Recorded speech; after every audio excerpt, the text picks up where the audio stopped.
Hey guys, in this video, we will be learning how to replace texture for multiple tiles. Let's get started.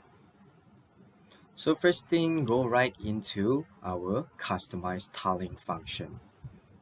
Next thing, we can always double click onto our floor. As you can see, I have already laid out the tiles. Alright, so now how do we replace texture for multiple tiles? Alright, so first thing, we click onto a single tile first.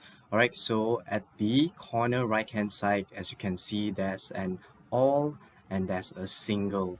So to replace multiple tiles, alright, first thing we need to choose single.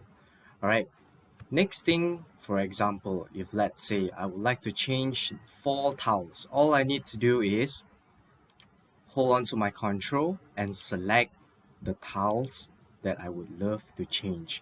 Alright, so I've selected these 4 tiles. Next thing I want to do is come right here, alright, and click on the material and select a different type of texture. Alright, so they will ask you, would you want it to be the original size or you want it to be a new size? So I'm going to choose the original size. Alright, and there you have it. This is how to replace texture for multiple tiles. Good luck trying, guys.